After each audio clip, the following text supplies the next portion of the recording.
Okay, we're going to take a look at the opening of Hamlet. So we're right at the beginning at Act 1, Scene 1. And openings are important, obviously, in novels and plays and things that you read, because often the writers will set the tone for the rest of the play. Important themes will be introduced, or significant ideas about characters will be introduced. It's the moment of exposition where you get that background information that sets up really the rest of the play.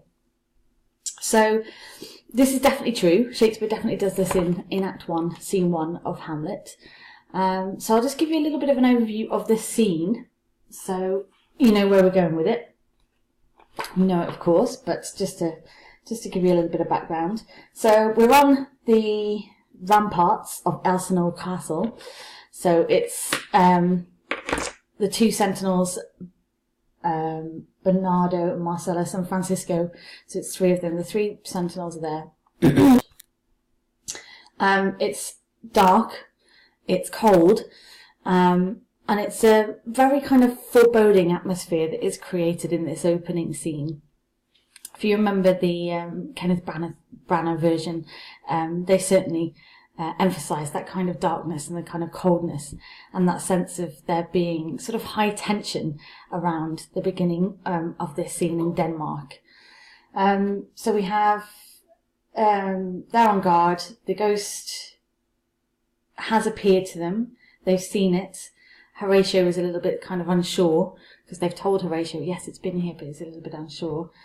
But then the ghost appears again, and Horatio does see it, and he agrees that the ghost does look like the dead king, old Hamlet.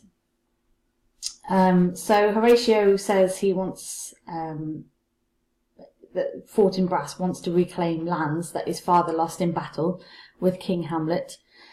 And so the ghost reappears, but it doesn't speak, even though Horatio is asking it loads of questions.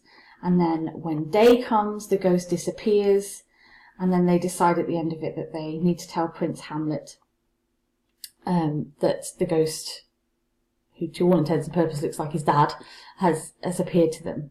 Okay, so let's take a bit of a closer look at the actual scene itself.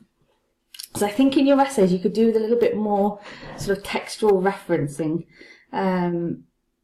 So yeah, if we look closely at the text, hopefully you'll be able to remember some of these things. It'll help you when you're writing your essays. So in the first scene, we've got Bernardo and Francisco. So they're on guard.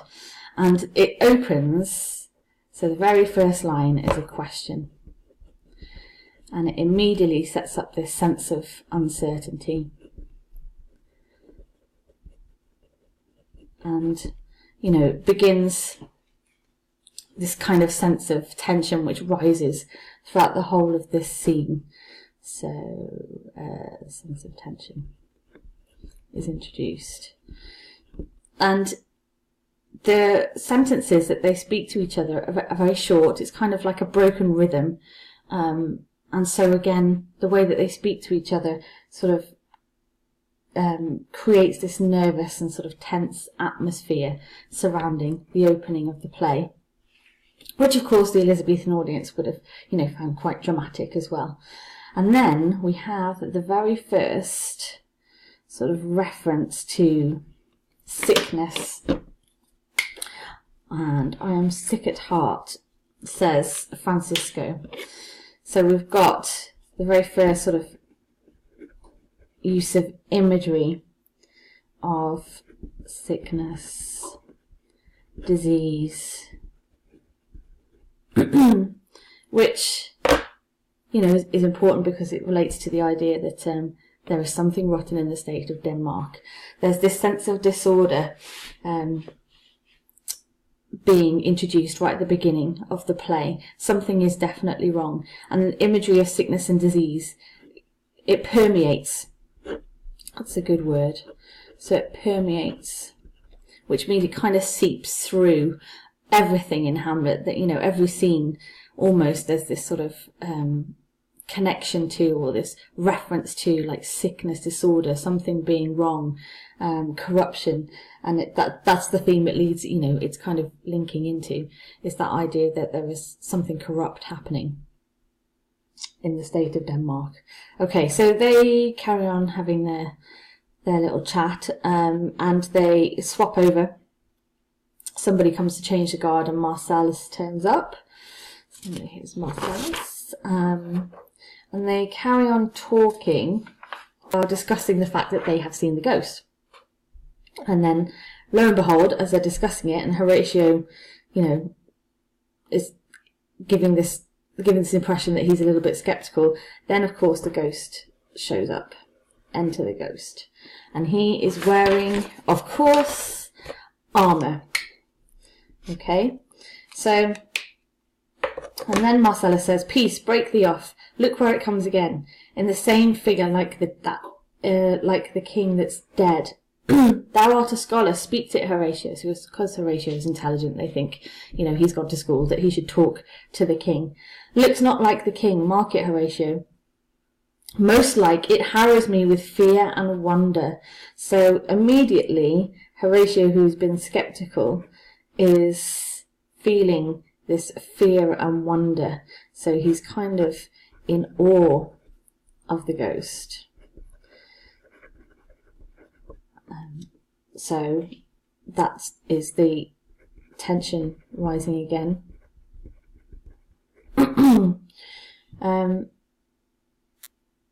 So as they carry on talking, Marcellus is questioning Horatio, and then Horatio says, "What art thou that usurped this time of night, together with the fair and warlike form in which the majesty of buried Denmark did sometimes march? By heaven, I charge thee, speak." So Horatio is trying to get him to say something, wants to know what he's there for, why are you here? And it's ironic, of course, that Horatio says to him, "Why are you using up this time of night and usurp?" It's kind of that connection to the idea that Claudius has usurped the throne. Claudius has taken it unlawfully. And it's this idea that Horatio is using that same word to talk about the ghost. Why are you here unlawfully at this time of night? Because ghosts, to the Elizabethan audience, they would have been linked to the idea of, they are linked to the idea of the supernatural.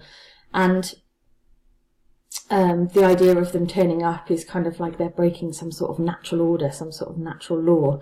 So this word usurp is kind of used ironically, in a way, I think. And it's part of the mixed messages that Shakespeare gives us throughout this play, together with that fair and warlike form. So, of course, this is where Shakespeare is characterising the ghost as the warlike king. Old Hamlet. He is man of action, ready to leap to the defence of his nation. And Horatio says, in which the majesty of buried Denmark. So this memory of the warlike king is connected with this idea of majesty.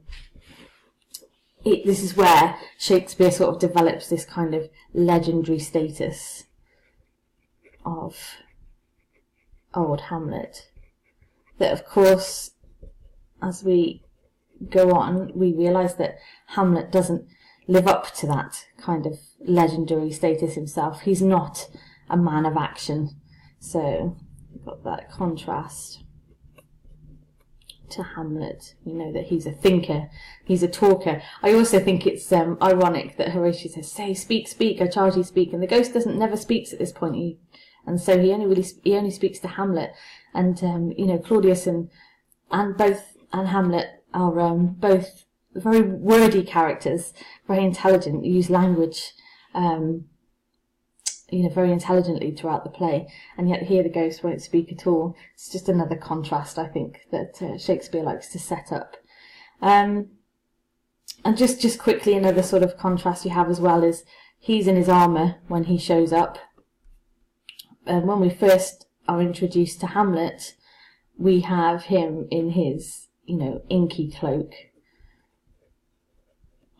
And I always associate the idea of a cloak with kind of hiding, perhaps linked to that idea of deception, another theme that sort of pops up in the rest of the play as well.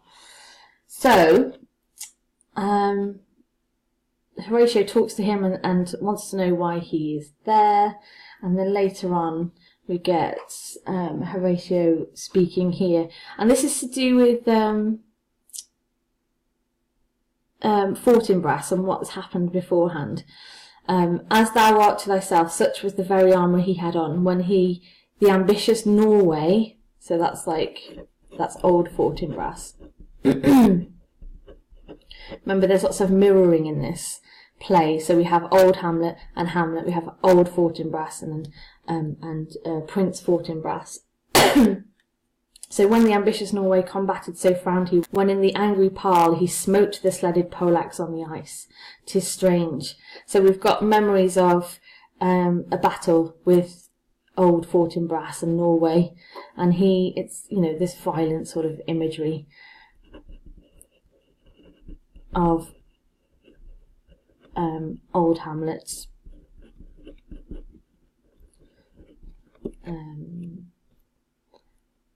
battle-hardened king, if you like. So there was a battle between the old Hamlet, Denmark and Norway, and old Fortinbras. So Horatio is recalling that memory of how great he was. Remember, memory is quite a key theme in Hamlet. Thus twice before and jump at this dead hour with Marshal Stork hath he gone by our watch. And so they just carry on talking a little bit here, and then Horatio says, this bodes some strange eruption to our state. So this is quite a good quotation again. This is another one that hints at disorder.